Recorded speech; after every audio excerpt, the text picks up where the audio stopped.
24 horas Central.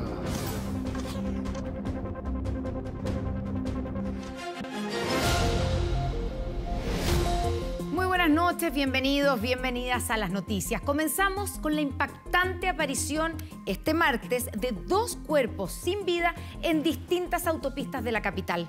Claro, un hombre fue arrojado envuelto en una frazada en la carretera Los Libertadores, mientras que otro apareció muerto en la ruta 78. No hay indicios de los doctores en estos casos. Lo encontraron a un costado de la autopista 78 en la comuna de Cerrillos sin sus documentos ni pertenencias y solo con sus pantalones. Alejandro Ortiz Yáñez, de 53 años, estaba trabajando en este lugar cuidando una máquina. Se reportó por última vez a la 1 de la madrugada de este martes, cuando aseguró que unos hombres estaban en el lugar. Su hija fue de las primeras en llegar y ver su cuerpo sin vida. Cuando nosotros llegamos no tenía nada. No tenía nada, estaba solo con su pantalón botado en el suelo, estaba golpeado, estaba a la intemperie, eso fue lo que lo mató. Le ofrecieron este trabajo de nochero por 40.000 pesos y lo tenían a la intemperie apenas con un baño químico. Él aceptó. Toda la vida ejerció como guardia y tenía a su mujer enferma, por lo que necesitaba los recursos. Según la investigación de Carabineros, recibió golpes con objetos contundentes. No tenía ayuda. No tenía agua, no tenía absolutamente nada. Estuvo solo durante la noche cuidando una máquina a la cual realmente no creo que necesite algo que tenga que cuidarse. Una persona de 53 años, joven, trabajador, padre de familia. Se encuentra con signos evidentes de haber sido víctima de una agresión. Una persona que llegó a su lugar de trabajo observó que esta persona se encontraba fallecida con su rostro ensangrentado. Horas antes de este hallazgo, otro cuerpo fue encontrado en la autopista Los Libertadores en la comuna de Huechuraba. Personal a cargo de la mantención de la carretera vio un bulto del que salía una mano. Al acercarse, se percataron que se trataba de un cuerpo envuelto en una frazada. Un extranjero de unos 30 años, aún no identificado, el que fue amarrado de manos. No se pudieron apreciar algún tipo de herida, ya que se encontraba la persona envuelta completamente en frazada. No se mantiene mayores antecedentes de cómo habrá llegado el bulto al lugar. Respecto de este caso versus un caso donde apareció un cuerpo en la carretera en el sector norte de Santiago, que está investigando la Fiscalía Centro Norte, hasta el momento no existe ninguna vinculación entre ambos casos. Los homicidios aumentaron en más de un 30% durante el 2022 con respecto al 2021, una cifra que preocupa, como también el hecho de que las personas asesinadas fueron abandonadas en plena vía pública. Son un tipo de delitos que vemos periódicamente y que antes en Chile no eran habituales. Y también a prácticas para cometer estos homicidios más horribles, más realmente que generan un impacto y un shock. Son un tipo de delitos que tenemos que detener la escalada en que han estado hace ya varios años. Según los expertos, los crímenes han cambiado en nuestro país durante el último tiempo. Hoy se han vuelto más frecuentes los robos con homicidio, hay una mayor utilización de armas y también se han exportado prácticas del extranjero. Se ha mimetizado y se han adquirido formas externas de cometer los delitos, y todas estas formas nuevas, digamos, como dejar los cadáveres abandonados o hacerlos desaparecer, son modalidades que no existían en el pasado, o eran, no es que no existían, era poco común. Por ahora no se tiene indicios de quiénes están detrás de los asesinatos de estas personas encontradas en distintas autopistas. En los últimos 6 años, la cifra de homicidios sin imputado conocido ha aumentado en un 175%. La PDI quedó a cargo de la investigación del cuerpo encontrado en Huechuraba y Carabineros del de Cerrillos, con el fin de determinar cómo ocurrieron estos crímenes que impactaron este martes en la capital. Ya más de un mes que el gobierno acordara con los presidentes de la Cámara y el Senado una agenda legislativa en materia de seguridad, la tensión se mantiene. El senador Juan Antonio Coloma pidió que el gobierno revise sus prioridades, esto tras despacharse solo 2 de las 31 iniciativas acordadas el pasado 15 de abril. Y hasta ahora el gobierno no ha presentado ningún proyecto de los comprometidos. No es que haya presentado proyectos, o la ministra del Interior no conoce bien cuáles son los proyectos que están incorporados en la agenda que tenemos que aprobar con plazos, o el gobierno confunde 2 con 8. Yo hago un llamado al gobierno a revisar sus datos, a revisar sus prioridades. Yo hice referencia el otro día que respecto a la agenda que se presentó en el mes de enero, ya hay 8 proyectos aprobados. Respecto a la agenda que coordinamos con los presidentes de las cámaras, ya hay 3 proyectos aprobados. Lo último que tenemos en esta materia es complacencia. Tenemos plena conciencia de la necesidad de trabajar mucho, de trabajar rápido y de trabajar bien. Y hay que hacer que estas 3 cosas sean compatibles: mucho, rápido y bien. Ya volvemos con 24 horas Central. Ahora. De regreso ya a las noticias, le contamos que el ex senador Jaime Orpiz, condenado por cohecho y fraude al fisco, salió en libertad condicional durante esta jornada luego de que la Corte de Apelaciones de Santiago acogiera finalmente un recurso de amparo presentado por su defensa. Estamos junto a Kevin Felgueras, quien nos amplía más detalles de esta información. Kevin, que causa sorpresa y sobre todo porque había mucha expectativa por si iba o no a hablar Jaime Orpiz. ¿Qué tal? ¿Cómo te va?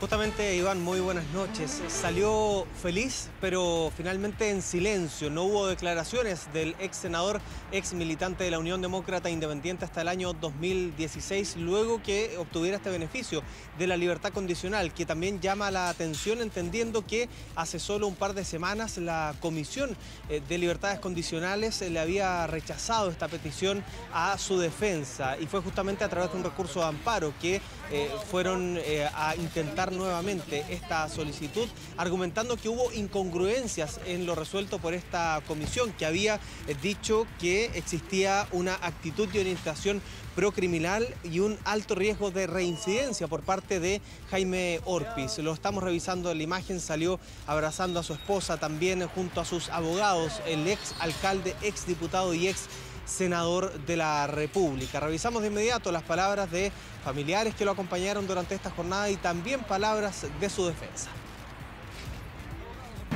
De verdad me sorprendió porque ya estaba dejando de creer en que las cosas se iban a resolver desde el punto de vista de la justicia y no desde otros focos, como había sido hasta ahora. Así es que, nada, ha sido una noticia preciosa.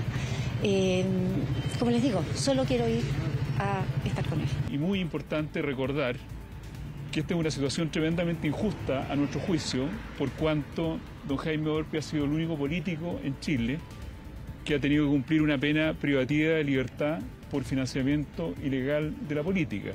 Es decir, respecto a algunos se aplicó una mano durísima y respecto a otros o no se investigó o se hizo vista gorda.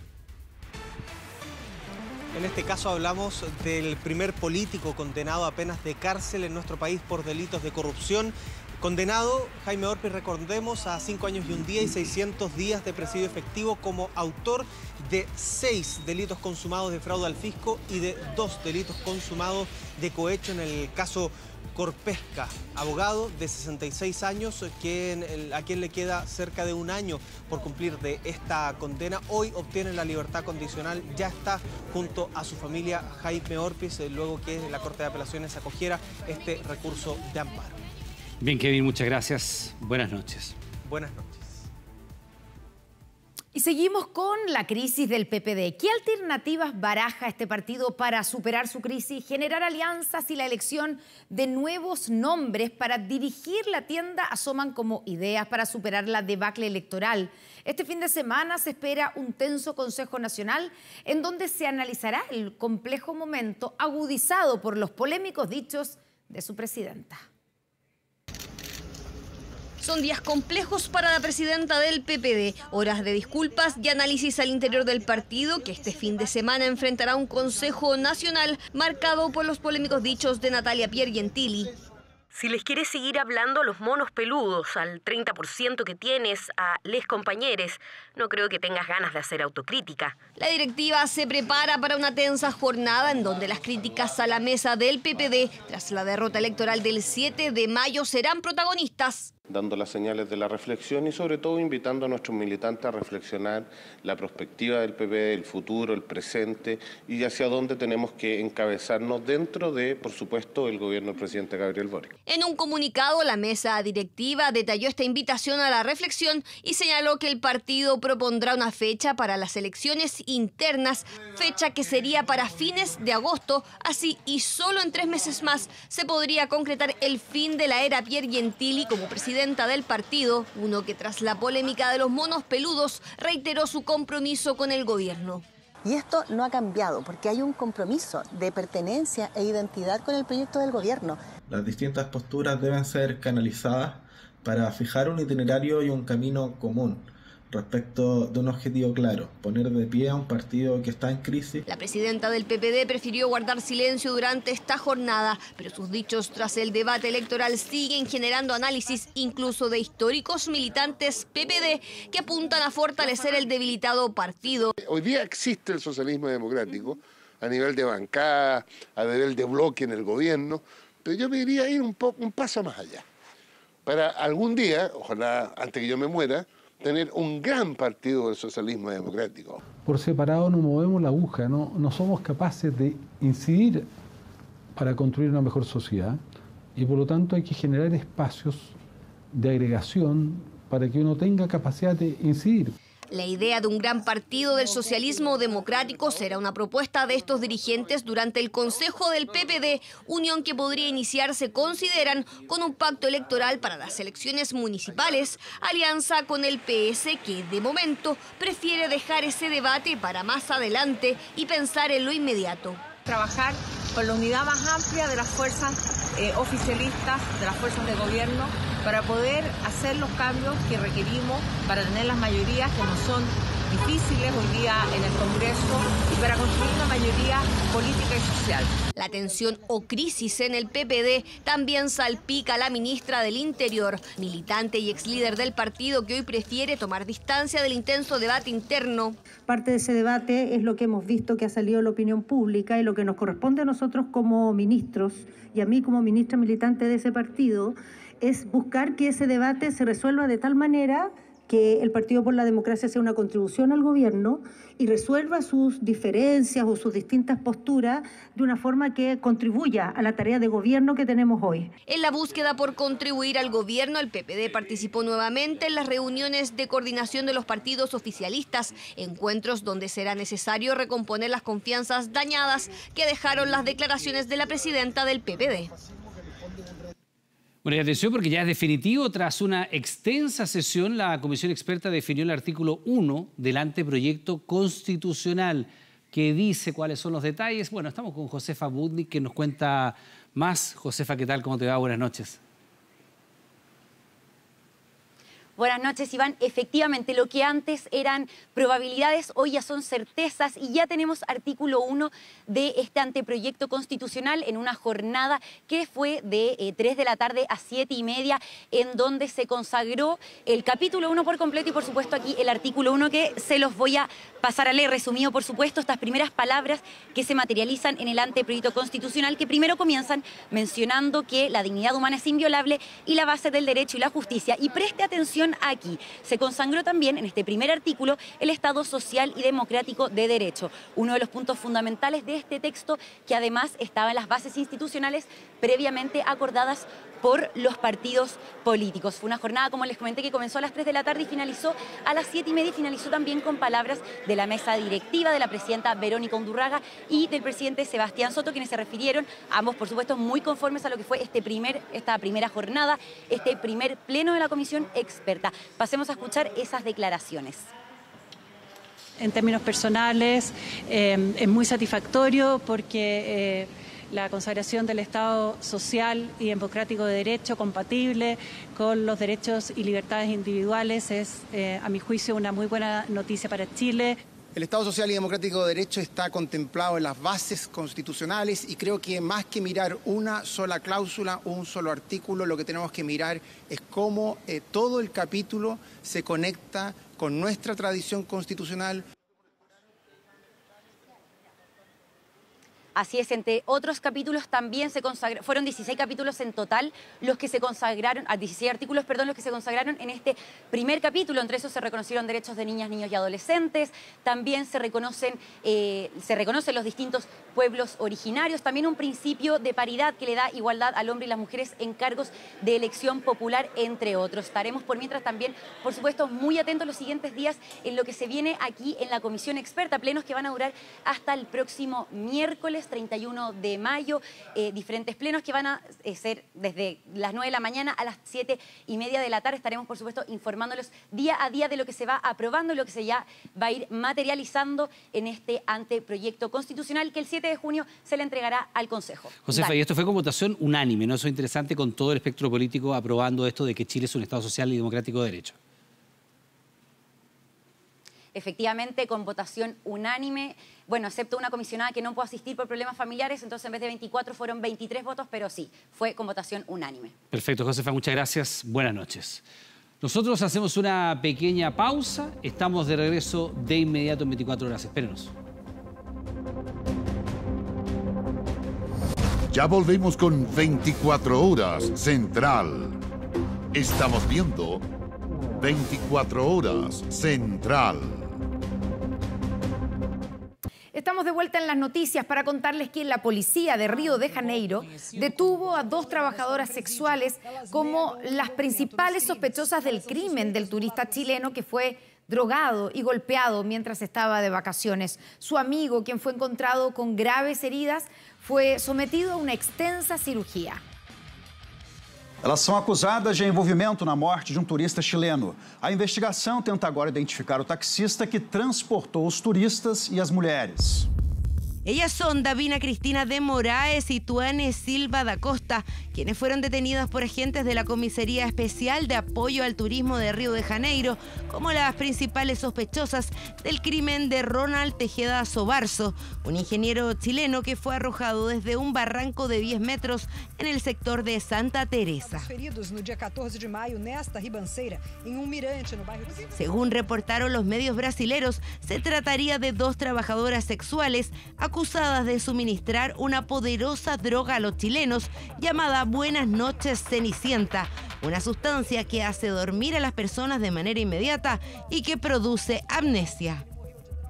Las cámaras de seguridad del centro nocturno donde estuvieron los chilenos son claves en esta investigación, ya que habrían mostrado a las víctimas saliendo con las sospechosas. Todo indica que habrían compartido unos tragos en el barrio Carioca de Lapa y luego habrían abordado un taxi de aplicación. Son sospechosas. Hay que cerrar definitivamente varios puntos de esta historia, ¿verdad? Entonces, no te puedo decir con certeza qué tan lejos es su movimiento y cuál es la participación efectiva de ellas en haber arrojado a 2 personas desde el mirador. El abogado de las sospechosas sostiene que ellas no tienen nada que ver con el crimen. Andrés Orellana, de 29 años, el otro chileno que sobrevivió, fue sometido a una cirugía la tarde de ayer que duró cerca de 8 horas. Estamos preocupados de la salud de él. No puede conversar por mucho tiempo. Tenemos que respetarlo porque él está con un pulmón perforado. Él solamente se acuerda del momento en el que entró al taxi. Después, no se acuerda de nada más. Los padres de Andrés ya están con él en Brasil y están haciendo una campaña para reunir fondos para costear los gastos médicos, ya que el seguro que él tenía llegó a su tope. El presupuesto inicial de la clínica supera hasta ahora los $60.000 y en los próximos días deben abonar $15.000. Lo que hemos hecho es hacer las gestiones, facilitar las gestiones para que efectivamente el cuerpo de la persona pudiera llegar. Nuestro cónsul ha estado sobre las personas, sobre la familia. En el caso de la persona que está además accidentada, vigilando su estado de salud, viendo qué cosas podemos, en el fondo, efectivamente, de acuerdo a la relación, a la conversación con la familia, podemos colaborar. Mientras las 2 sospechosas recibieron una orden de prisión preventiva por los 30 días que dure la investigación. Y para entender un poco más lo que les pasó a estos chilenos, esta droga, cómo funciona, uno de ellos terminó además muerto. Por supuesto que le mandamos además nuestros saludos a su familia. Bueno, para eso nos acompaña Rodrigo Goicolea, docente, investigador de la Universidad San Sebastián. Es el más joven del núcleo Milenio para la evaluación y análisis de políticas de drogas. Rodrigo, bienvenido, muy buenas noches. Muchas gracias por la invitación y me sumo a las condolencias también de la familia por esta triste noticia. Bueno, para entender primero cómo opera esta droga en el cuerpo, y antes que eso, tal vez, Rodrigo, ¿se trata de una sola droga o es un cóctel de drogas, esto que se llama Buenas noches, Cinderela? Así es. Buenas noches, Cinderela se llama allá en Brasil. Así es. Buenas noches, Cenicienta es un cóctel de diferentes drogas. Son varias, las principales es la escopolamina, que es conocida popularmente como la burundanga, ketamina y también fluintrazepam. Las tres son familias de un depresor del sistema nervioso central, que significa deprime, baja la función del sistema nervioso central, por lo tanto el corazón anda más lento, el pulmón más lento y en los casos de intoxicación más grave podrían tener coma, incluso fallecer. Y eso todo junto, las personas no saben que se los dan, por lo tanto no sabemos la reacción, cuánto está tomando. Generalmente no son drogas que uno las consume por placer, sino que uno está divirtiéndose, como este caso, digamos, y tú no sabes, estás tomando alcohol en una fiesta y le dan estas drogas sin saber y efectivamente vienen los efectos que reportan acá. Ya, ¿y qué le ocurre a la persona que consume este cóctel? Porque da la impresión que el efecto es como inmediato, ¿no? De todo eso que dices tú, esa somnolencia, esa falta de conciencia en algún minuto. O sea, ¿la persona no alcanza a darse cuenta que está siendo drogada? Sí, hay etapas previas. Efectivamente, hay etapas previas que tú te puedes dar cuenta como visión borrosa, lo primero. Pero el problema es cómo te das cuenta si llevas consumiendo 3 o 4 vasos de alcohol. ¿Será por el alcohol o porque me pusieron algo? Primera cosa. Visión borrosa. Después tú empiezas a sentir lento y el cuerpo pesado. Ahí empezamos con un poco de somnolencia. Posteriormente, algunos eventos que te olvidas como amnesia. Y después vienen las cosas más graves donde hay una anulación de la voluntad real. Efectivamente, la persona ya no se acuerda y llega lo que se llama el blackout, que la persona cierra los ojos y no se acuerda. Pueden pasar 4 o 5 horas y la persona literalmente no se va a acordar de lo que le pasó. Ya, o sea, queda inconsciente. Queda inconsciente. Ya, ¿y en cuánto tiempo pasa desde que la persona lo toma, le dan esta pócima, digamos, mezclada con la bebida que está tomando, hasta que puede quedar inconsciente? Da la impresión de que la gente no alcanza a pedir ayuda, por ejemplo. Podrían alcanzar a pedir ayuda, a no ser que en el cóctel se tome el vaso, como se dice popularmente, al seco. Sí. Digamos. Si eso no es así, entre media hora, 45 minutos la persona podría reaccionar. El problema es que la persona no sabe lo que está ingiriendo. Entonces puede ver los primeros síntomas, igual cuando uno está consumiendo alcohol, los primeros efectos de los primeros vasos. Por lo tanto, hay una confusión. Ahora, si agregamos qué otras patologías puede tener la persona, que otras condiciones también que no sabemos, que la persona no sabe lo que está consumiendo, por lo tanto los rangos de tiempo podrían variar. Por ejemplo, si la persona está en otro tratamiento médico y está consumiendo otros medicamentos por alguna condición de salud mental. ¿Hay alguna forma de darse cuenta, de advertir la presencia de este combinado, digamos, de este cóctel en mi bebida? O sea, ¿tiene olor? ¿Tiene algún color? ¿Tiene algún sabor? Ojalá. Por eso las personas que cometen delitos lo utilizan, porque uno podría poner el dedo en el vaso, no pasa nada, no hay burbuja, no hay algo que te llame la atención, tú hueles el vaso, no vas a sentir olor especial, el sabor es imperceptible, por lo tanto no tienes cómo darte cuenta que efectivamente lo hicieron, por lo tanto uno podría dar ciertas recomendaciones de prevención más que ya cuando estés con el vaso. Ya vamos a ir a las recomendaciones, pero para terminar, o sea, yo no me puedo dar cuenta, no es que una bebida cambia de color, por ejemplo, o tiene una densidad, o hay algo que yo pueda saber que me metieron algo en el vaso. No, y mientras más consumas alcohol, menos probabilidad te vas a dar cuenta porque ya estás con los efectos igual. Y son, como tú decías, Rodrigo, una combinación de 3 drogas diferentes en el fondo. ¿Podría esto provocar una sobredosis y terminar provocando la muerte? Así es, sí, y son, yo nombré las 3 principales, pero es más, incluso hay antihistamínicos. Ahí hay otros derivados químicos también. Como no sabemos exactamente, el cóctel es lo que nos reporta la policía brasileña en otros casos, ya la policía de Río de Janeiro, pero son por lo menos, el informe que yo leí son 6 drogas diferentes. Yo nombro las 3 principales que son con las más conocidas acá en nuestro país. En nuestro país todavía no hemos tenido reportes de estos cócteles, digamos, pero efectivamente estas 3 principales sí generan efecto y sí la persona podría morir intoxicada perfectamente. Y ¿se parecen algo? Estaba pensando, tú decías que no, en nuestro país no tenemos ese tipo de denuncia de estos cócteles, pero el año pasado hubo varias denuncias, quiero preguntarte si son reales, de personas que decían haber sido drogadas con un papel, con que alguien las tocó apenas y que con eso habían quedado inconscientes y les habían hecho algo, habían abusado de ellas o los habían asaltado. ¿Eso es real? ¿Existe esa forma de drogar? Por droga de contacto es imposible por la cantidad de gramos que tú necesitarías para ingerir en el cuerpo. Por lo tanto, aunque hay una droga que funciona para ciertas patologías de un parche, que se llama la escopolamina, conocida popularmente como la burundanga, eso se da bajo receta médica, existe, es real. Pero a través del contacto es imposible hacer que la persona pierda la voluntad. Sin embargo, si... ¿Qué es lo que produce la burundanga? La burundanga en niveles de intoxicación... Pero existen los parches. Existen los parches para ciertas patologías. O sea, yo me podría poner un parche para personas que tienen algunas problemáticas de cáncer, digamos, para dormir mejor, podría ser. Existen otros medicamentos también, existe, y eso es real. Pero que eso, al contacto o al olerlo en un spray, o que te toquen, o una crema, o que echen spray en un lugar cerrado y yo lo huela, no hay ninguna posibilidad de anular la voluntad bajo ningún punto de vista. Sí, efectivamente, si esa droga me la dan concentrada en un vaso y yo me lo tomo, absolutamente la probabilidad es altísima de anulación de la voluntad y entre 5 o 6 horas, básicamente el blackout existe y es real. Para terminar entonces, Rodrigo, ¿qué recomendaciones podemos darle a la gente para evitar, digamos, que caer en esto y terminar como terminaron en este caso 2 chilenos? Las recomendaciones, podemos hacer ciertas medidas de prevención, como si salgo la noche o en cualquier lugar, lo que me preparen enfrente mío, tener el vaso en todo momento y ojalá en algunos lugares ya te ponen el vaso con un sello que tú lo podrías manejar. Pero básicamente en todo momento el vaso, sobre todo en lugares nocturnos donde más se da, que yo lo tenga a la vista en todo momento, son las recomendaciones principales, porque lamentablemente si lo ponen en tu vaso no tendrías cómo darte cuenta. Otro podría ser que una persona no beba nada, te acompañe, digamos, y lo otro, tener como dispositivos de celular con GPS activados y que efectivamente se podrían desviar. Eso podrían ser algunas de las cosas que podrían obviar a las personas. Ya, y si hay alguien que está dándose cuenta de que le está ocurriendo, de que lo están drogando, ¿hay algo que hacer? Más allá de pedir ayuda, si no ¿puedo hacer algo? ¿Puedo tomar algo para salir de ese efecto? No hay nada que puedas tomar para salir del efecto porque tendrías que tomar drogas estimulantes. Claro. Por lo tanto, generalmente las personas no la tienen a mano. Podrían llamar por teléfono a alguien si que están dando cuenta que tienen visión borrosa, por ejemplo, y saben que es el primer vaso. En general, la tolerancia del chileno al alcohol es alta. Por lo tanto, llamar a alguien conocido que me estoy sintiendo mal, algo me está pasando, podría ser una advertencia, digamos, inicial. Rodrigo Goicolea, muchas gracias por estar con nosotros y darnos toda esta información aquí en 24 Horas Central. Buenas noches. Buenas noches. Seguimos contigo, Iván. Ahora.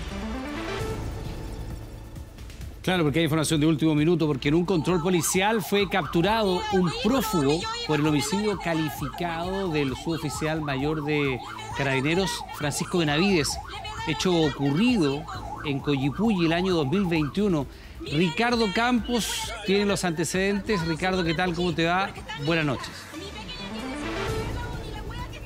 Sí, ¿qué tal, Iván? ¿Cómo les va a todos? Muy buenas noches. Ya estamos revisando imágenes de esta detención que se ha generado a las 17 horas de este día martes acá en la comuna de Coyipulli, en la macrozona sur del país, en la región de la Araucanía. Es donde se genera esta detención controlada, una detención programada por parte de las Fuerzas de Control y Orden Público de Carabineros en contra de Rodrigo Calabrano Ñanco, prófugo de la justicia desde el 24 de mayo del año 2021, hace 2 años, cuando se da muerte en un crimen en contra del suboficial mayor de Carabineros, el sargento en ese momento Francisco Benavides, quien recibió un disparo entonces mientras despejaban una ruta que estaba cortada producto de árboles caídos en una barricada que se había generado en el sector Curaco de la comuna de Coyipulli aquel 24 de mayo del año 2021. De esta manera, Rodrigo Calabrano Ñanco ha sido detenido entonces durante la tarde de este día martes, prófugo, reitero, de la justicia durante 2 años casi, en una detención que fue programada por el personal de las Fuerzas de Control y Orden Público de Carabineros en una investigación en conjunto con la Fiscalía. Hablaron respecto de este operativo que ha dejado a esta persona detenida en las últimas horas. Impresiones que pasamos a ver a continuación. En un trabajo dedicado, incansable, lograron el día de hoy poder ubicarlo y generar las acciones necesarias para proceder a su detención y ponerlo a disposición del Ministerio Público y responda, ¿no es cierto?, por un delito tan grave. Hay 2 personas que fueron detenidas, que fueron formalizadas y que actualmente están acusadas, respecto de quienes hemos solicitado penas de presidio perpetuo calificado por el homicidio del suboficial Benavides. Vamos entonces ahora a formalizar la investigación. Este es el tercer imputado en este caso. Pretendemos también avanzar rápidamente y eventualmente realizar un solo juicio oral. El hecho de que hoy día se haya detenido al sospechoso por el asesinato al suboficial mayor Benavides da cuenta del trabajo de Carabineros, del compromiso con las víctimas, que lo que más piden es no a la impunidad. Precisamente mañana, este 24 de mayo, se cumplen 2 años del crimen del suboficial mayor Francisco Benavides. En esta causa hay 2 detenidos más, quienes ya han sido expuestos ante la justicia y están en prisión preventiva, y se espera que en las próximas horas, entonces, este detenido, el de esta jornada, enfrente a la justicia y se le formalicen cargos por parte del Ministerio Público. Bien, Ricardo, estaremos atentos a aquello. Muchas gracias. Buenas noches. Seguimos con otros asuntos. Aseguró que es víctima de persecución, discriminación y escarnio público. La expresidenta de la Convención Constitucional, Elisa Loncón, respondió a los cuestionamientos luego que ella y la USACH se negaran a entregar sus antecedentes académicos. La solicitud la enfrenta con el Consejo para la Transparencia, que asegura que estos datos deben ser dados a conocer porque son de carácter público. ¿Será por mi apellido? ¿Por qué a mí? Fue el cuestionamiento de la expresidenta de la Convención Constitucional, Elisa Loncón, reflexión tras la polémica que ha protagonizado en los últimos días y que apunta a la negativa de dar a conocer su información académica, solicitada en medio de un controvertido año sabático entre julio de 2022 y julio de 2023, autorizado y remunerado por la Universidad de Santiago. Son muchas las personas que han tenido sabático, pero hay una que se llama, que lleva los apellidos Loncón, Antileo, y no me han expuesto al escarnio público. Un caso que involucra a la Casa de Estudio y al Consejo para la Transparencia, organismo que acogió un recurso de amparo tras la solicitud presentada en diciembre por el diario El Mercurio para conocer los antecedentes académicos que justifican el beneficio recibido por Loncón. Somos un órgano garante de derecho y nuestra obligación es cumplir la ley y hacer cumplir la ley. Además, acá el tema de fondo no es un tema procesal, es saber si la USACH va a entregar o no una información que es pública, que por ley es pública y que ellos mismos nunca han negado que sea información pública. Información como los nombres de curso de pregrado y posgrado, horas destinadas a su realización, además de detalles de papers y estudios publicados en el marco de la actividad docente entre 2018 y 2022. Datos que no fueron entregados por la USACH, entidad que decidió acudir a la Corte de Apelaciones para presentar un reclamo de ilegalidad en contra del Consejo para la Transparencia. Nosotros no tenemos más que pedir el cumplimiento de la ley y fue lo que hicimos, porque la decisión del Consejo para la Transparencia fue resuelta solamente por 2. Ese es el motivo de la acción de la universidad, que acusa una supuesta infracción a la ley de transparencia. Distinto piensa el Consejo, que asegura que se puede sesionar con un quórum mínimo de 3 miembros y adoptar decisiones por mayoría. En el caso de Loncón, los votos a favor fueron del presidente del órgano, Francisco Leturia, y la consejera Natalia González. Bernardo Navarrete, otro miembro, rechazó la decisión, mientras el cuarto cupo continúa vacante tras la salida de Gloria de la Fuente, que asumió como subsecretaria de Relaciones Exteriores. Las universidades del Estado se rigen por la ley de transparencia y en ese sentido se entiende que toda la información que sea fundamento de decisiones de universidades del Estado debieran ser públicos, salvo que efectivamente se pueda afectar alguna de las reservas causales legales que establece la Constitución, como puede ser el derecho a la privacidad de las personas o la seguridad de las personas u otros derechos. Para la primera presidenta de la Convención Constitucional, los documentos están validados y jamás los ha intentado ocultar. Disputa tras el permiso sabático que recibió Loncón por su jerarquía académica y antigüedad, según señalaron desde la institución. En ese semestre tú tienes que concentrar el trabajo de investigación, trabajo de publicación, trabajo de comunicación con la comunidad científica internacional, que la profesora Loncón lo ha hecho por su prestigio. En estos últimos 10 meses, Loncón aseguró que escribió 3 libros y dio clases y charlas en diferentes universidades de Europa, América y Oceanía. Por cuidado de mis antecedentes personales, para evitar esta situación que se ha dado de desinformación y de mentira en torno a lo que yo hago, por esa razón me opuse. Resistencia que provocó acusaciones de discriminación racial, como aseguró Loncón, antecedentes que provocaron la polémica y que solo los tribunales determinarán si se pueden dar a conocer. Una nueva pista de la policía alemana reinició la búsqueda de Madeleine McCann 16 años después de su desaparición, en el que sería el mayor operativo de la última década. 24 Horas habló con uno de los periodistas que ha seguido el caso desde el año 2007.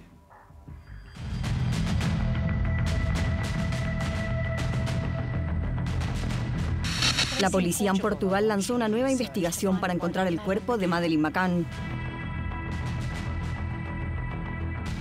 Una nueva búsqueda en una nueva locación sobre la misteriosa desaparición de Madeleine McCann.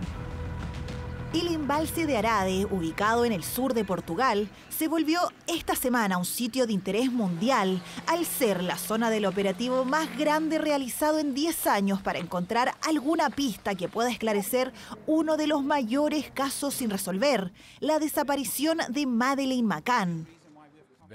Si encontramos algo y consideramos que es publicable, les informaremos, pero dennos un poco más de tiempo.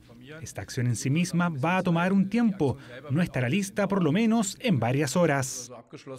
Ubicado a 50 kilómetros de Praia da Luz, el lugar desde donde desapareció la pequeña británica hace 16 años, el embalse de Arade tiene 53 kilómetros de largo y un poco más de 60 metros de profundidad. La policía portuguesa acordonó la zona y desplegó un equipo especializado, apoyado por Alemania y Reino Unido, para buscar algún tipo de pista que ayude a dar con el paradero de Maddie. La pregunta que muchos se han hecho es por qué ahora y en este lugar específico, en el que ya se había buscado en 2008 y se habían encontrado solo restos de animales.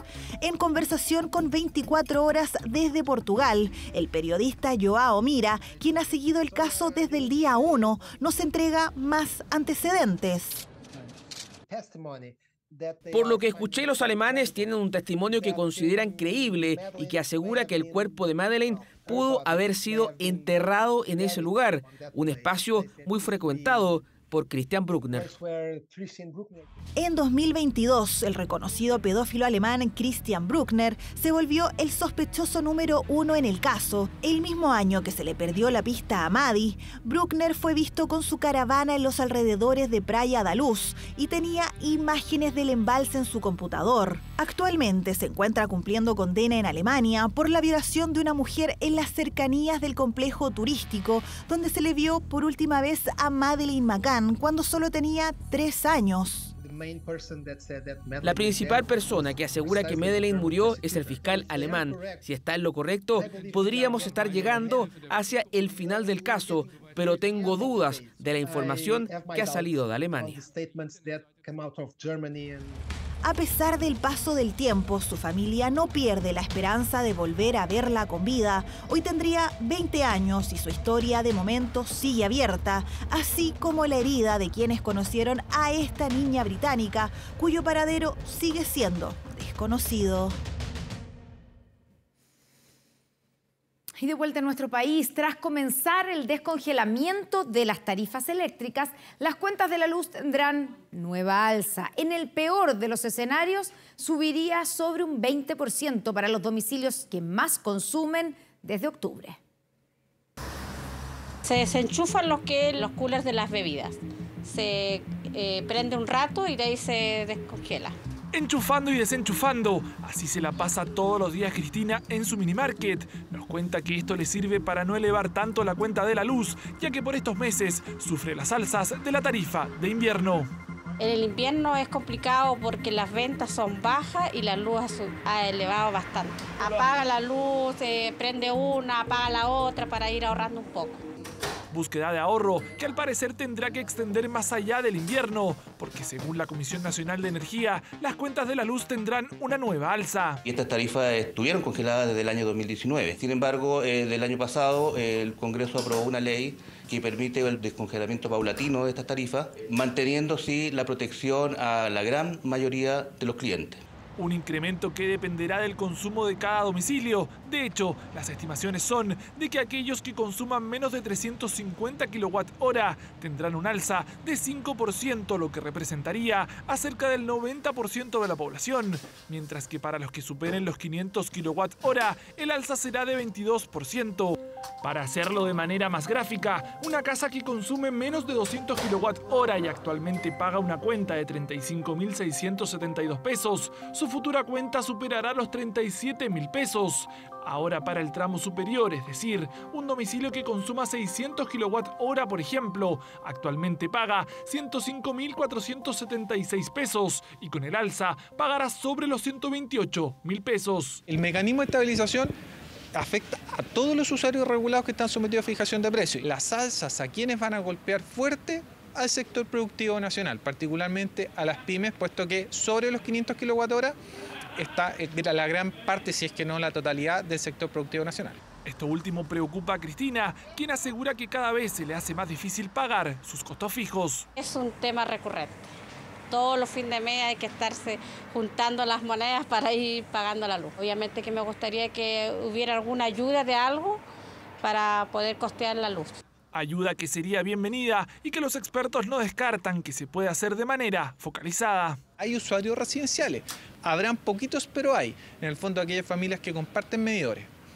Las empresas chiquititas, los almacenes de barrio. Entonces, a esos usuarios hay que identificarlos y de tal manera de brindarle un apoyo quizás con algún tipo de subsidio. De todas maneras, el alza que debería hacerse efectiva en octubre es menor a la que realmente debería traspasarse. Esto porque la iniciativa de descongelamiento protege a los usuarios hasta el año 2032. Para los clientes de pequeño consumo, esta alza en la cuenta tipo no será superior al 5%, cuando debe haber sido 66%. Para los consumos más altos, en lugar de subir un 91% la energía, subir del orden de 23% de alza. Un incremento que las autoridades aseguran es inevitable tras permanecer por más de 3 años con las tarifas congeladas tras el estallido social y la pandemia. ¿Cómo se congelaron las tarifas? Las generadoras asumieron esos mayores costos con la promesa de que se iban a devolver a futuro.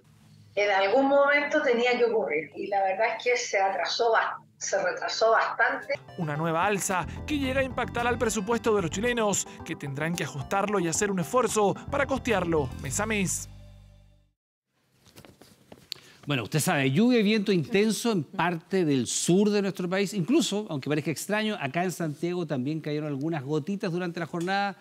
¿Serán o no señales de que viene un invierno más lluvioso que los anteriores? Bueno, dudas que queremos disipar junto a Yael Chepskis. Yael, primero que nada, buenas tardes. Buenas noches. Buenas noches. Eso no es así. Lamentablemente no, es probable que no tengamos un invierno lluvioso.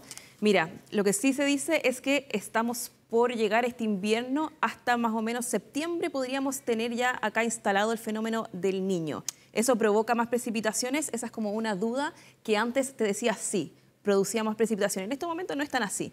Mira, acá tenemos el Windy que nos acompaña con... Y nos sirve para ver dónde está lloviendo, ¿no? Exactamente. Mira, se viene un nuevo sistema frontal que va a ingresar a la zona sur de nuestro país con viento fuerte, 90 kilómetros por hora estamos estimando en Puerto Montt, ya hay 80 kilómetros por hora, esto podría llegar a rachas de hasta 90 kilómetros por hora esta noche.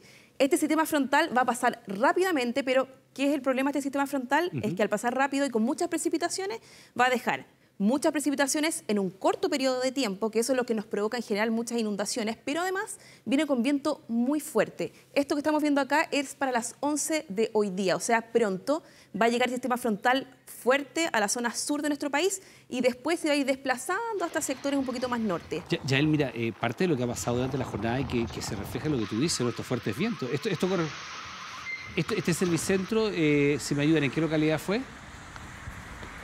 Puerto Montt, precisamente. Sí, exactamente. De hecho, Puerto Montt, en la madrugada de esta madrugada, ¿sí?, también tuvo viento de hasta 90 kilómetros por hora como rachas. O sea, estamos esperando situaciones similares hoy día en la noche.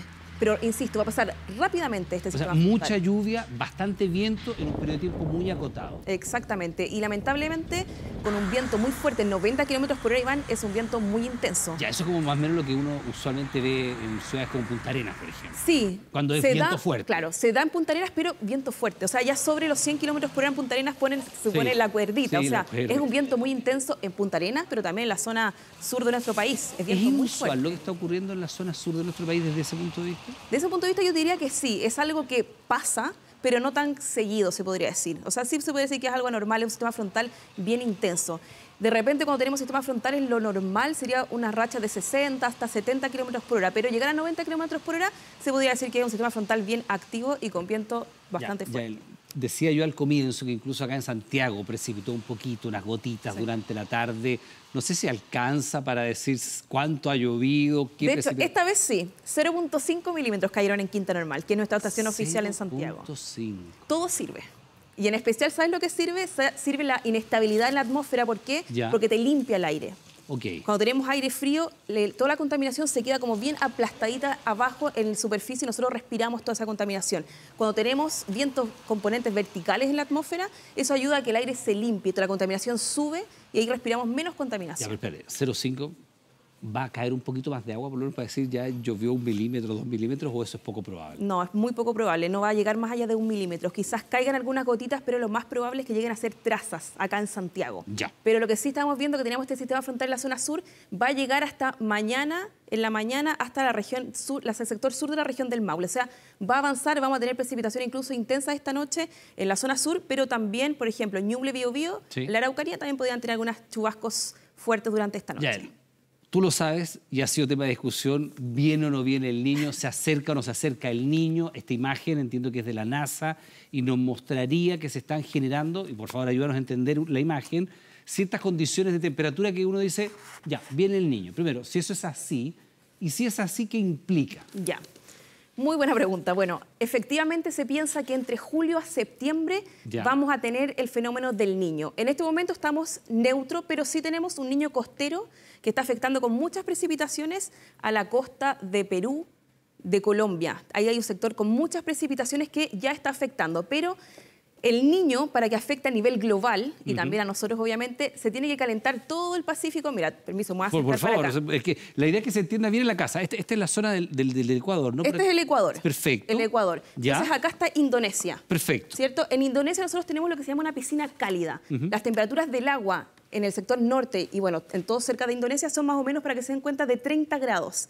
Acá en Chile son 13 grados.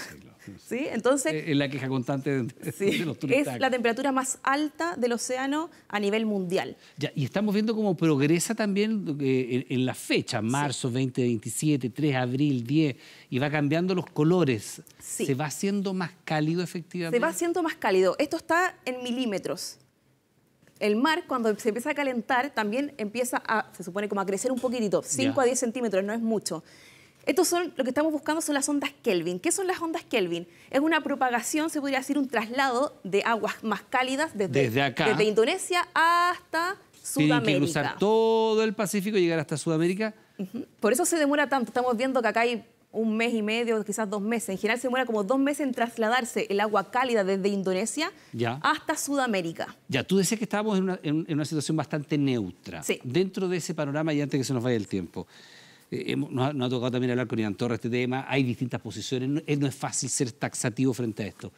¿Es probable o no es probable que tengamos fenómeno del niño y qué implicaría si es que lo tenemos? Lo más probable es que sí vayamos a tener fenómeno del niño. Cuando entre julio a septiembre hay un 80% de probabilidades que estemos bajo un fenómeno del niño. Sin embargo, Iván, esto no necesariamente nos vaya a tener un año lluvioso, eso lo quiero dejar claro. No es una cosa va aparejada con la otra. No, en este momento no. De hecho, el 2015 tuvimos el niño Godzilla, no sé si te acuerdas, y todos pensamos que íbamos a tener precipitación, inundaciones. Flotar. Y tuvimos uno de los años más secos en la historia de la zona central. Exacto. Entonces, por eso mismo se piensa que ya el niño no es lo único que está implicando en las menos precipitaciones que tenemos. Pero lo que sí es preocupante con la llegada del fenómeno del niño, Iván, es que las temperaturas a nivel global puede ser que aumenten bastante.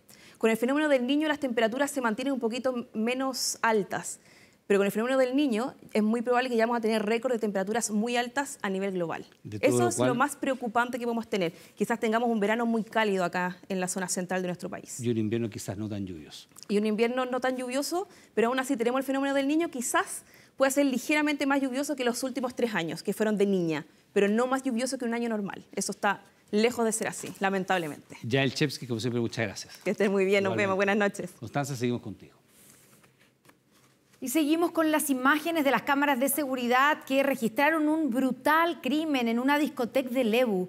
Un doble homicidio que terminó con la vida de un hombre de 30 años y otro de 32. El primero falleció en el lugar, el segundo en el hospital. Por ahora no hay detenidos. Son imágenes del brutal crimen al interior de una discoteca de Lebu. Al menos 8 disparos terminaron con la vida de 2 hombres de 32 y 30 años. El lugar estaba cerrado cuando ingresaron estas personas y sin mayor agresión se ve, digamos, la información que se está ocultando por parte de la Fiscalía y la Policía de Investigaciones, cómo dispara a mansalva, lamentando el fallecimiento de 2 personas.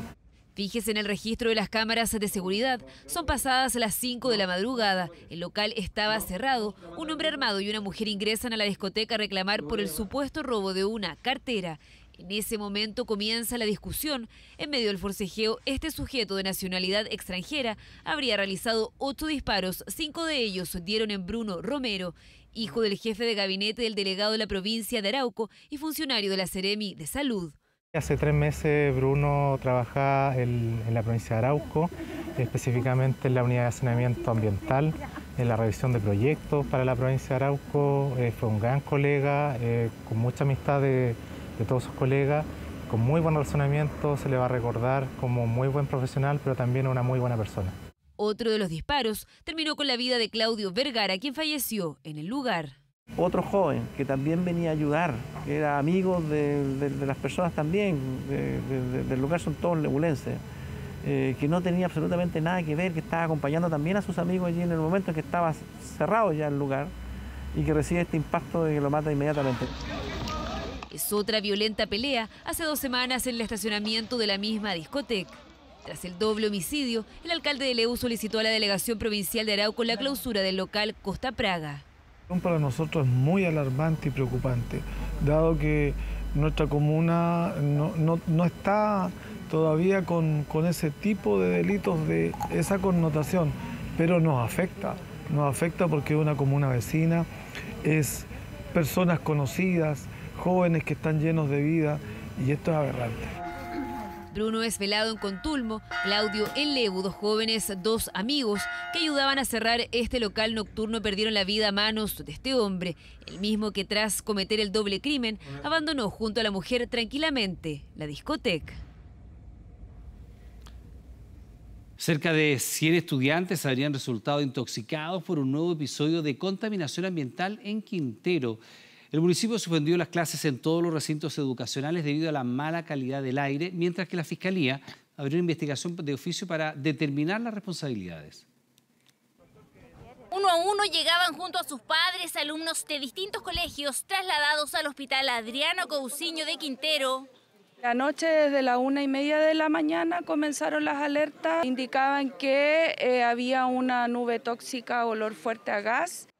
A las 11:30 am se aplicó el protocolo de gestión de episodios críticos que refiere la obligación de las empresas de adoptar medidas de resguardo por condición de ventilación atmosférica desfavorable. Niños y adolescentes lo resentían en clases. Cefalea, debilidad, dolor abdominal. El niño lo mando al colegio y lo tengo que ir a buscar al hospital. Hay niños desmayados, con crisis, vómitos. Es indignante, la verdad, no poder vivir tranquilo, el no poder respirar, el que los niños no vayan tranquilos al colegio. Molestia de los padres y estudiantes que se replicaba también en el municipio. El alcalde subrogante tomó la determinación de suspender las clases en todos los recintos educacionales de la comuna. Asegura que debieron presionar a las autoridades regionales para tomar la decisión. El anuncio para ellos llegó demasiado tarde. Se decidió suspender clases en la comuna de Quintero a partir de los diversos casos de intoxicación. Presionamos para que de la Seremía de Educación nos pudieran autorizar, y es lo que anunciamos a la comunidad. Lamentablemente tuvimos que esperar que al menos 100 niños tuvieran o sufrieran algún episodio de intoxicación.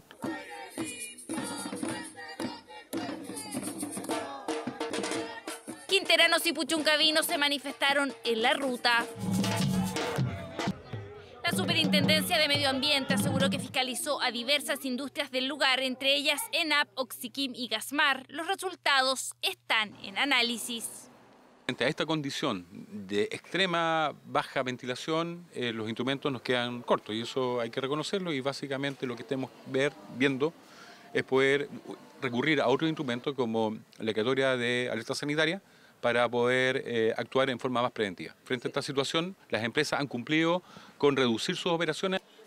Ante este nuevo episodio de contaminación, la Fiscalía inició la investigación de oficio para determinar eventuales responsabilidades. Para determinar las causas del mismo y por qué se elevaron tanto estos índices, otorgándose de inmediato una orden de investigar a la DIEMA de la Policía de Investigación. Indagatoria que recién comienza, mientras este miércoles se mantendrán suspendidas las clases en Quintero. Además, el protocolo de gestión de episodios críticos GEC se reactivará a la medianoche para intentar mejorar las condiciones de ventilación y evitar así nuevos casos de intoxicaciones, episodios que irónicamente ocurren a pocos días de que deje de operar la histórica fundición de ventanas en la denominada zona de sacrificio. Bueno, en este tema, precisamente hace algunos minutos, el Ministerio de Salud anunció un proceso de alerta sanitaria, atención, para las comunas de Concón, Quintero y Puchuncaví. Vamos a otros temas. Lo que está viendo aquí son imágenes exclusivas de un nuevo sujeto de interés en la investigación por la bomba que fue encontrada en Paz Ciudadana. Además, esta jornada se confirmó que el explosivo estuvo durante 2 días en la puerta de la fundación. En bicicleta y de noche. Así llegó el presunto atacante que dejó una bomba en el antejardín de la Fundación Paz Ciudadana.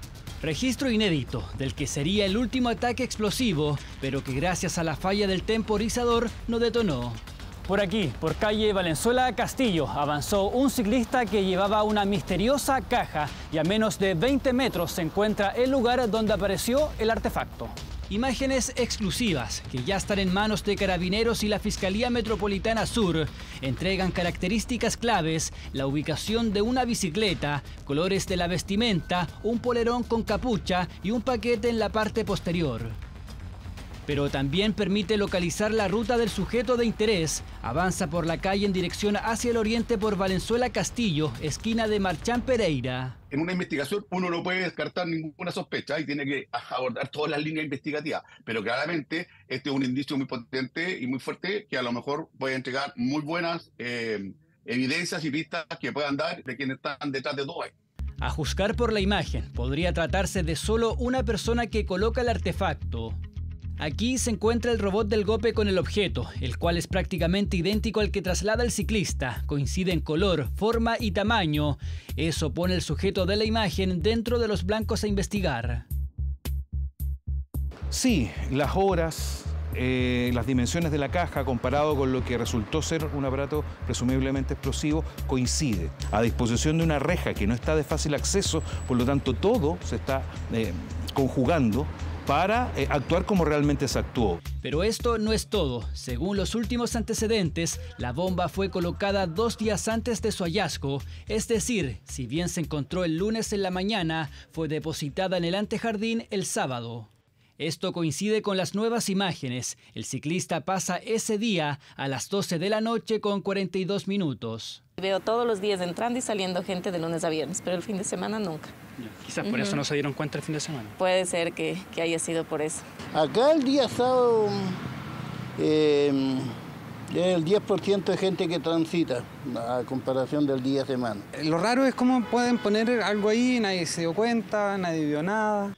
Los investigadores trabajan este hallazgo como un puzzle, uniendo piezas con otros casos. Por ejemplo, la bomba que detonó en la empresa constructora Besalco en Las Condes. En julio del año pasado, el atacante también llegó sobre una bicicleta. Las características son similares, dado que han ocurrido otros eventos, digamos, parecidos. Hay antecedentes que dan cuenta de confecciones que probablemente pudieran estar conectadas en relación a un mismo grupo, en relación al tipo de artefacto explosivo que se ha encontrado.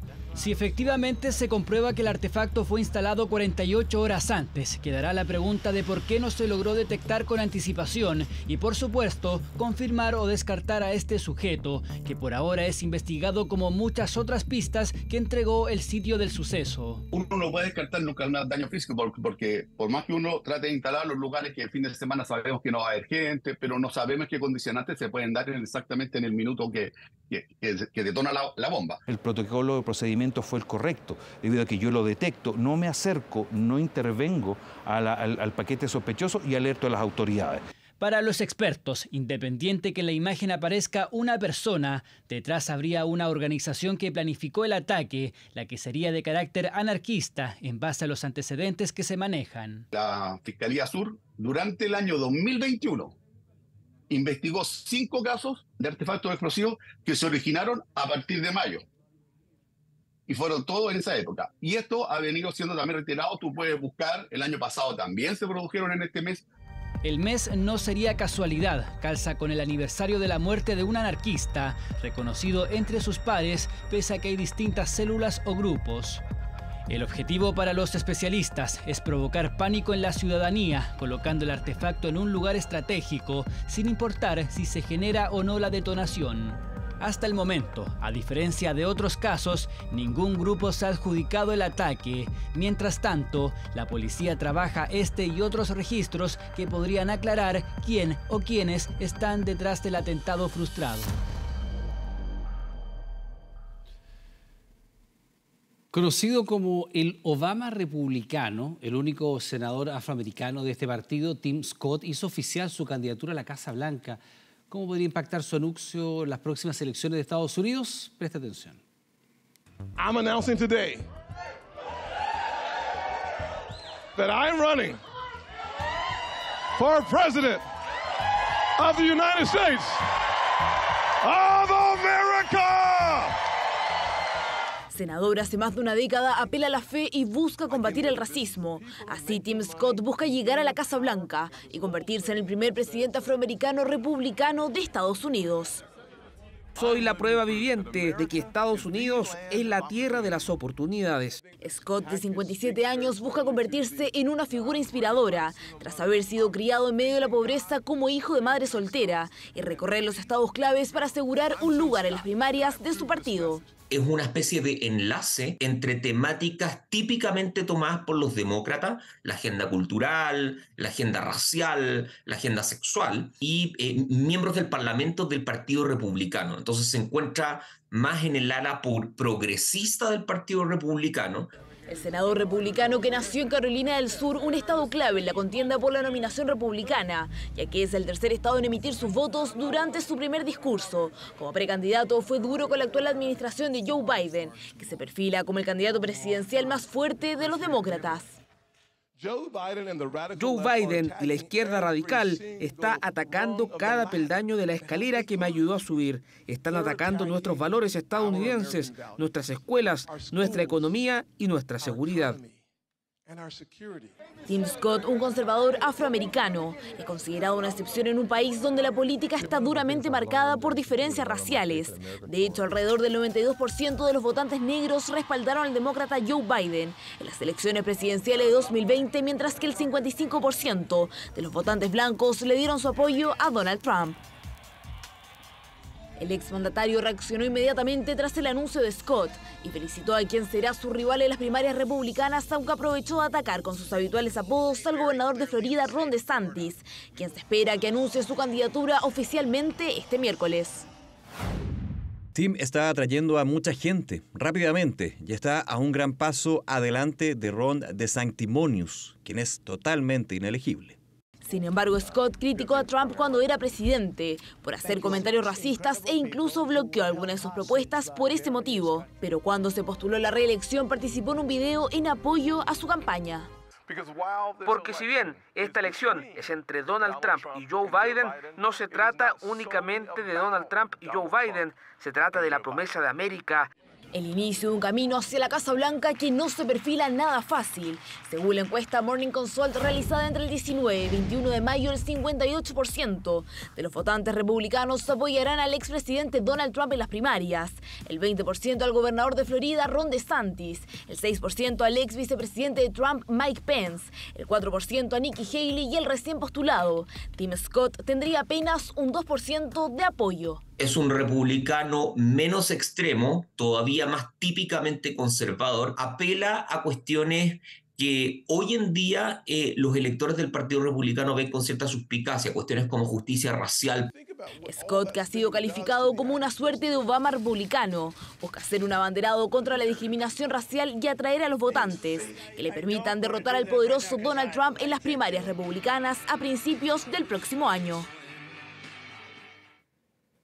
Y aquí en nuestro país, los precios de la carne de pavo, pollo y cerdo anotan importantes bajas en sus precios en lo que va de mayo, consolidando así una tendencia que traían desde el mes de abril.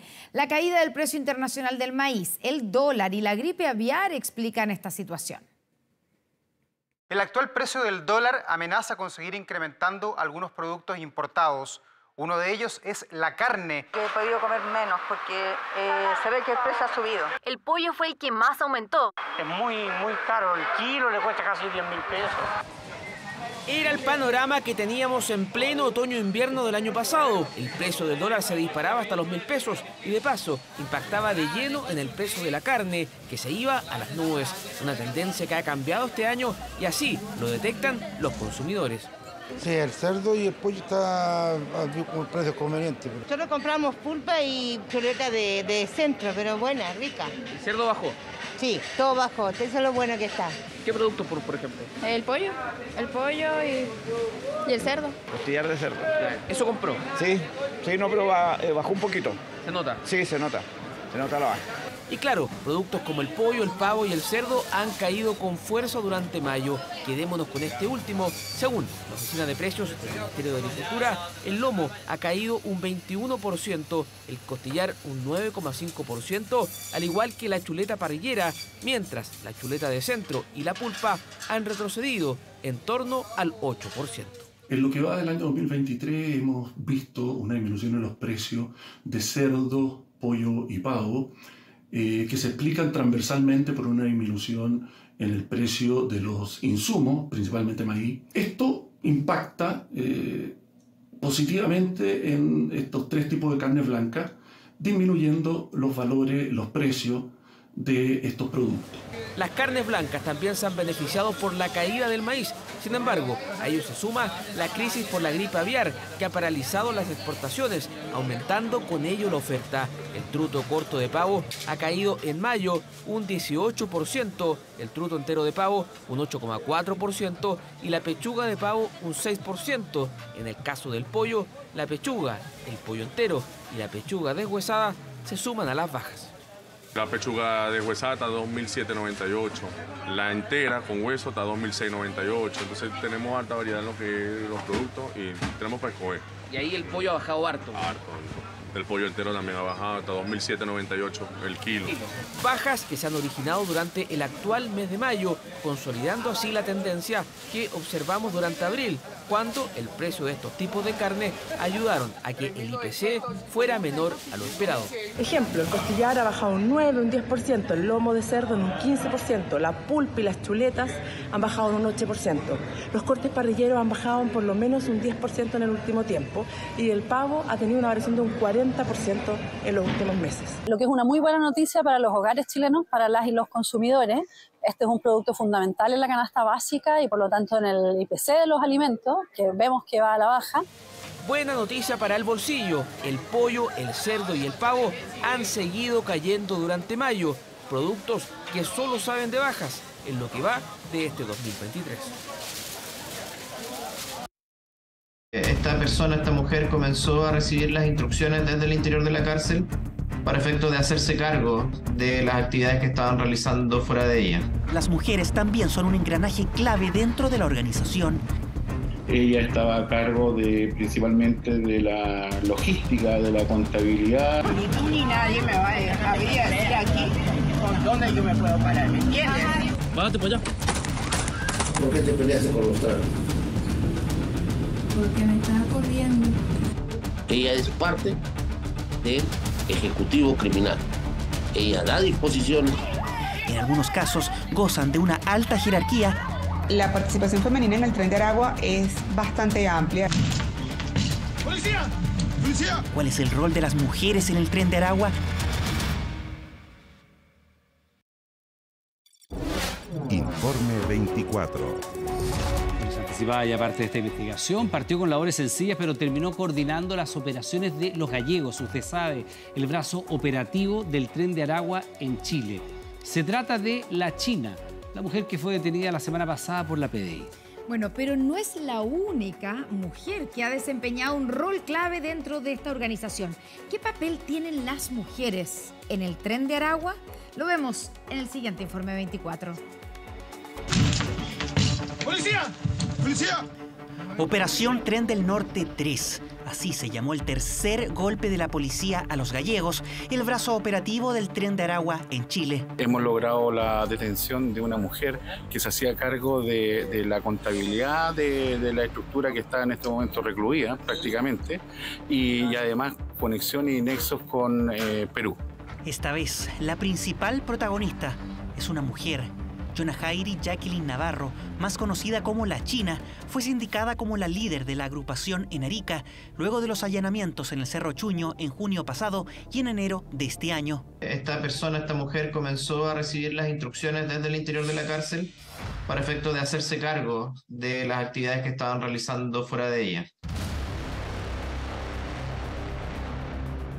La China asume un papel protagónico en las operaciones de la banda durante las últimas semanas y lo ejerce gracias a que goza de la confianza de los principales líderes.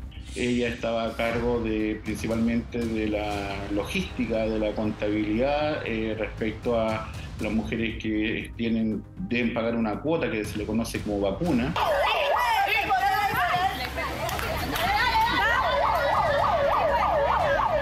En otros países, las mujeres también son un engranaje clave dentro de la organización. En algunos casos, gozan de una alta jerarquía y responden directamente a Venezuela. No es tampoco descabellado que pudieran actuar o que en algunos casos actúen como gatilleras. ¿Cuál es el rol de las mujeres en el Tren de Aragua y hasta qué punto son capaces de llegar? Ni tú ni nadie me va a decir aquí por dónde yo me puedo parar, ¿me entiendes?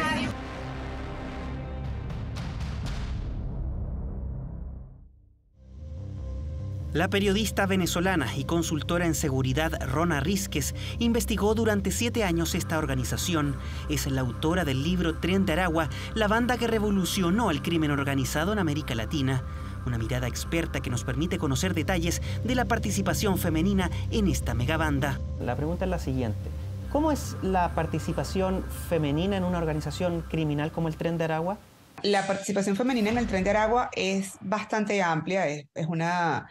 Digamos que desde los inicios del Tren de Aragua como organización, la figura de las mujeres ha sido o fue muy visible, fue muy importante, ¿no? Muchas de las mujeres que participan de esta organización aprovechan su aspecto físico con gran atractivo para no despertar sospechas sobre su vínculo con el Tren de Aragua o alguna de sus facciones.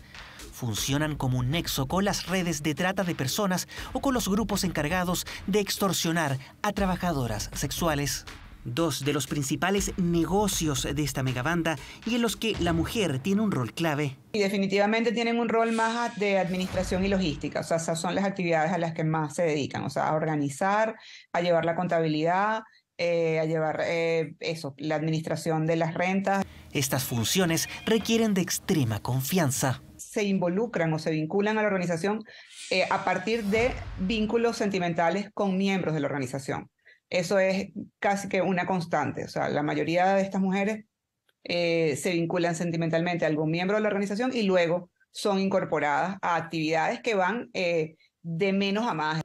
Precisamente así fue el ascenso de La China dentro de los gallegos.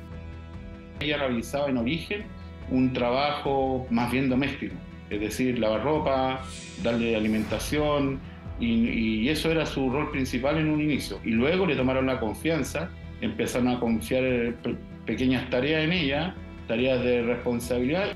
Paulatinamente se ganó la confianza de los líderes. Era la pareja del Caracas, uno de los que estaba a cargo del negocio de la droga, pero fue detenido en el primer operativo de la PDI en el Cerro Chuño en junio del año pasado. Como ellos actúan sobre la base de la confianza absoluta, o sea, son grupos bastante cerrados, por lo tanto tampoco es cambiable con facilidad una persona por otra. O sea, en la medida en que tú conoces a un jefe, tienes un vínculo con un jefe, pues tú puedes tener una posición de confianza más significativa. Así, La China comenzó a hacerse cargo de la contabilidad de la banda, una tarea que no fue dejada al azar. Mantenían un minucioso detalle de todos sus gastos e ingresos. Hace algunas semanas, 24 horas, tuvo acceso a los libros de contabilidad que forman parte de la investigación del Ministerio Público. Nosotros tenemos acá los ingresos, los cobros de plaza de mujeres, los cobros de chopería, venta de medios, pago de sueldo, viático, etc. Yo alcanzo a leer aquí, por ejemplo, cobro de plaza de mujeres, 1.250.000 pesos. Tienen como todo registrado. Sí, correcto, y eso tenía que ver efectivamente con el cobro de las chicas que realizaban la prostitución en la ciudad, donde cada una de ellas tenía que pagar una cifra determinada de dinero semanal. Ese día, solamente por ese concepto, ingresó casi 1.300.000 pesos de dinero, solo por ese concepto. Cobros que recaudan importantes sumas de dinero para la organización. Él me había dicho que si las chamitas les conseguían unas mujeres, él le bajaba la multa. Sí, así lo estaba diciendo, porque es eso. Como yo le digo a ella, no se pongan engañando a las demás como les engañaron a ustedes. Eso es una maldad.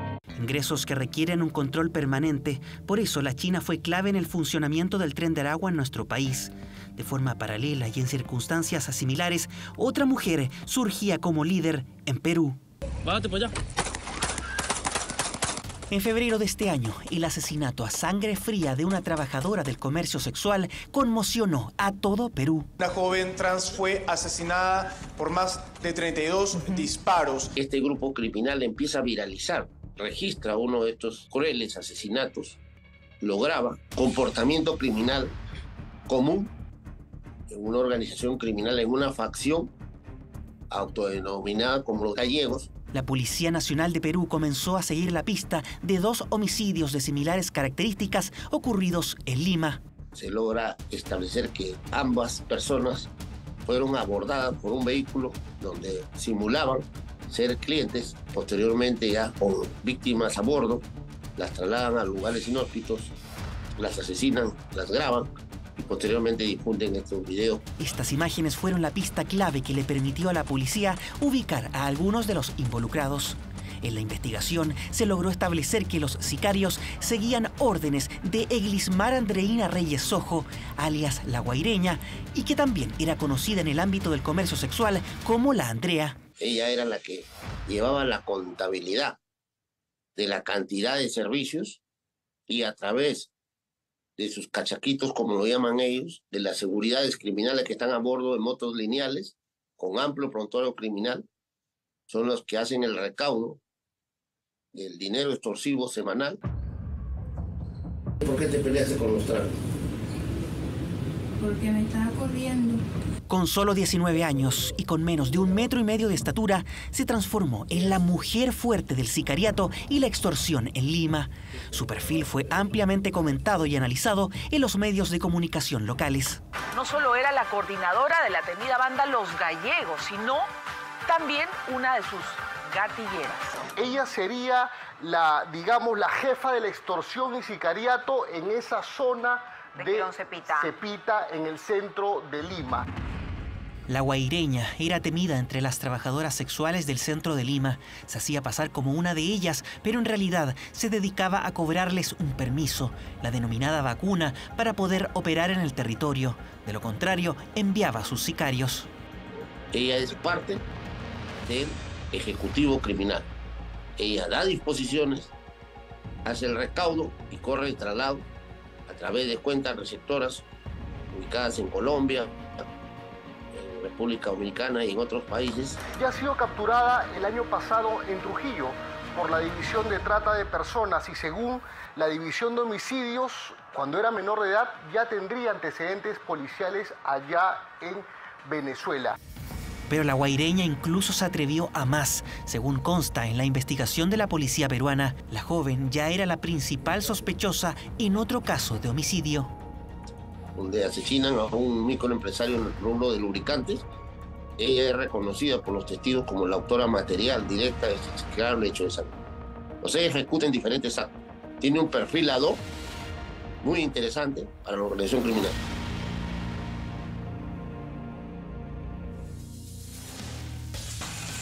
Tras las operaciones Tren del Norte 1 y 2, la PDI detuvo a más de 40 integrantes de la megabanda. Por casi un año, la China logró mantenerse prófuga de la justicia, mientras mantuvo activas las operaciones de los gallegos. Todas las instrucciones que estaban vinculadas a su proceder estaban dirigidas desde la cárcel. Esas instrucciones ellas personalmente las recababa trasladándose hasta los centros de cumplimiento penitenciario. Estaba con orden de detención previa precisamente por la claridad que teníamos respecto a su rol en la organización y su participación con posterioridad a las detenciones que practicamos en junio del año pasado. Una detención poco común en un ambiente que en su mayoría es dominado por hombres. ¿Cuáles son los cargos que ocupan las mujeres en el Tren de Aragua? En el caso de Chile también, de entrada, o sea, desde el primer momento, se supo que la participación de la mujer, por ejemplo, en los casos de trata, eran como justamente las administradoras, o sea, de alguna manera llevaban un control sobre las chicas, los horarios en que eran explotadas sexualmente. Tenemos otras áreas y para esas otras áreas, como por ejemplo la migración ilegal, también existen personas que se dedican a captar los migrantes, ya sea fuera o en la frontera, que controlan los pasos. También sorprendimos a mujeres trasladando armas, por ejemplo, al sur del país. A diferencia de la China, la mayoría ha asumido roles intermedios dentro de la jerarquía de la organización. Pero las 3 desarticulaciones que ha realizado la PDI podrían incidir en el surgimiento de nuevas protagonistas. Es una estructura empresarial finalmente, totalmente ilegal, pero que hacen carrera dentro de esa organización y tienen que ir demostrando y rindiendo dentro de esa organización para poder ir subiendo en la jerarquía y en las responsabilidades. Participación femenina en una de las megabandas más peligrosas del mundo. Mujeres que ya sea a través de la extorsión, sicariato o la contabilidad, también forman parte de esta cruenta organización criminal.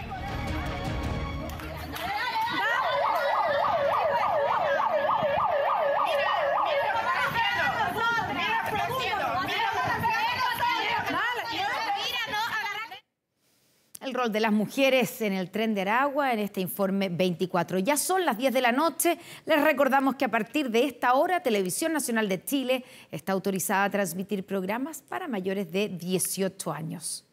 Un comerciante de 56 años murió tras recibir 3 disparos frente a su local por parte de un sujeto que escapó en una motocicleta en La Serena.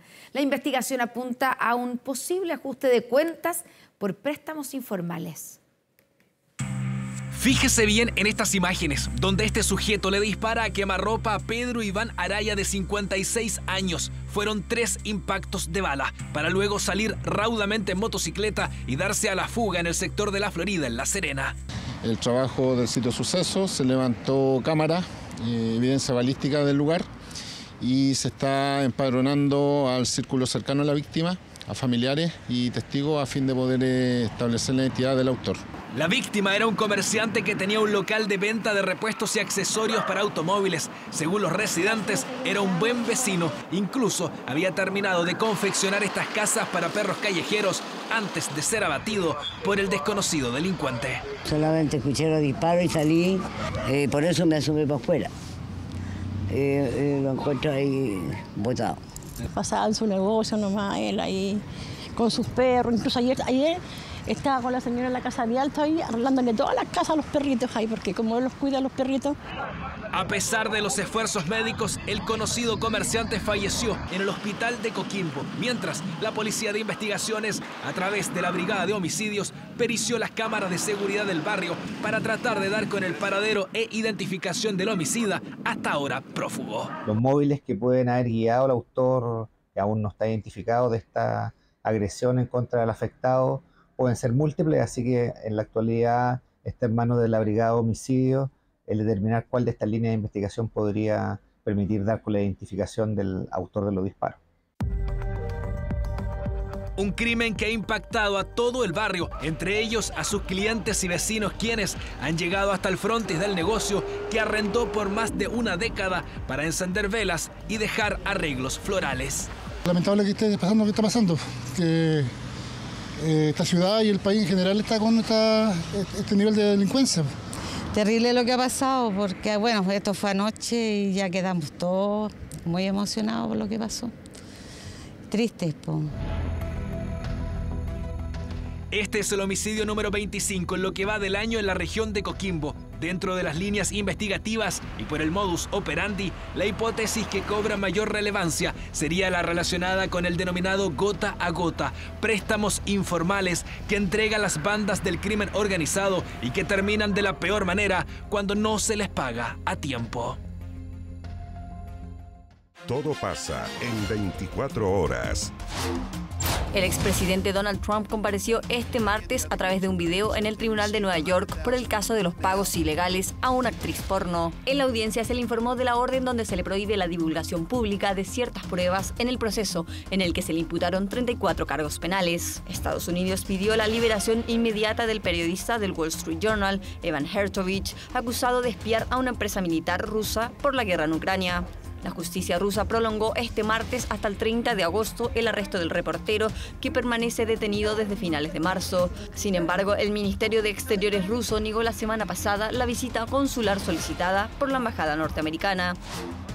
El Poder Judicial de Perú rechazó la petición de la Fiscalía de imponer una pena de 35 años de cárcel contra el expresidente Pedro Pablo Kuczynski y declaró fundado el recurso de amparo presentado por la defensa del exmandatario contra la acusación por presunto lavado de activos en el caso de Odebrecht. El exmandatario habría señalado que esta condena a sus 84 años sería como una muerte en vida. Todo pasa en 24 horas. Bueno, es sin duda una de las comidas favoritas de los chilenos y de las chilenas. Estamos hablando del completo que mañana celebra su día. ¿Cómo se preparan en distintos lugares de Santiago y qué ofertas tienen para degustar este tradicional plato? Prepárese, mire. Miles de completos han pasado por las manos de Daniel en la cocina de Ravera Restaurant. Quizás millones. Muchos son varios, unos 200 o unos 800, 1000. Verónica, en tanto, ni siquiera logra calcular los que delicadamente su mano sostiene al día en la antigua fuente. No, no podría. Ahí ya terminaría un poquito. Sí, vuelta loca. Los sentidos de cada uno de estos maestros completeros están alerta. Y lo de hoy es solo la antesala de un evento que se vivirá en el Día del Completo, fechado este 24 de mayo. Oportunidad para la que el tradicional portal Fernández Concha en Plaza de Armas de Santiago ya ultima detalles. Un italiano con papas fritas, más bebida, té o café. El completo normal a 4.000, el gigante a 4.006. El gigante es de 23-24 centímetros, nuestro completo gigante. ¿Esto mañana va a estar lleno? Lleno, yo creo que sí. Se trata de un día tan importante que con antelación lo celebra algún parroquiano. ¿Sabías que mañana es el Día del Completo? Estoy adelantándome. No, mañana no puedo, por eso me adelanté el día. Ya. Uno que agradece cuando le toca pagar cuentas, tener que ir a una notaría o lo que sea, pero que ocurra en el centro. Cuando vengo a hacer trámite acá, paso acá siempre. ¿Vienes harto para acá a comer? Como 3 veces al mes. Y por esa pasión que despierta al completo, a puertas de su día hay nerviosismo. Imagínate que se me enfermó mi panadero, imagínate que no me llegó la harina, por ejemplo. Y es que el local vive en sus entrañas una verdadera revolución para esta fecha. Es un local un poquito engañoso porque uno lo ve desde afuera y se ve chiquitito, pero nosotros somos 5 casas grandes unidas y nosotros tenemos todo un subterráneo que sirve para bodegaje y cámaras de frío. Un secreto imperceptible desde fuera, pero estremecedor para quien le interesan los completos. ¿Vienes harto a comer acá completo? La verdad es que no, porque yo soy de Maipú. Nosotros cuando vamos a comer completo, vamos a Talca, porque allá son los mejores completos. Pero es el completo mojado. Claro, es muy rico. O sea, bueno, uno ya tiene edad, entonces le cuesta bajar un poquito. Y mandíbulas alicaídas, por cierto, agradecen el completo mojado de los talquinos. Esto tiene que partir por el pan a baño María. No identifica la ciudad, porque donde están los completos más ricos es en Talca. Chile es el país que más completos italianos consume en Latinoamérica, lo que no es gran cosa considerando que somos prácticamente el único país que los consume en Latinoamérica. Pero el mérito aumenta si tomamos los panchos argentinos, los hot dogs tradicionales, los hochos, los chucos y vemos que Santiago se empina junto a Lima y Montevideo como las ciudades donde más se comen completos, en un continente donde su consumo aumentó un 30% en 2022, según un estudio de la aplicación de compras Pedidos Ya. Pero nada de eso nos detiene y el Día del Completo buscará también realzar una zona de Santiago donde campea ese completo en todos sus tamaños. Aquí en lo que sería la zona cero, mal conocida, ¿sí? Se va a hacer la ruta del completo con los locales más emblemáticos en donde se venden completos. Solo queda estar atentos. Mañana es el Día del Completo, ¿tú sabías? No tenía idea. Como él, muchos se sorprenderán y querrán comerse un completo. Verónica está lista, le gusta el Día del Completo como pocos en su año laboral. No, es que a mí me encanta, entre más público yo funciono mejor. Atenderlo, verlo como disfrutan. Y así lo vive Daniel. Es una máquina, es casi inteligencia artificial preparando un completo. Hacer un completo se demora unos 8 segundos, rápido. Pero le sobrecoge el solo pensar que en Chile dejásemos de comer esos completos. Si la gente no disfrutara así el completo, ¿tú te sentirías vacío? Claro, por supuesto. Y la idea es sentirse completo. Buena forma para disfrutar este miércoles un nuevo día del completo. Terminamos aquí las noticias. Gracias por informarse con nosotros. Quédese en TVN porque viene un nuevo capítulo de Todo por mi familia. Y por nuestro canal 24 Horas Vía Pública con Matías del Río, que anda por aquí. Y anda circulando. Sí, que tenga muy buenas noches. Buenas noches, hasta mañana.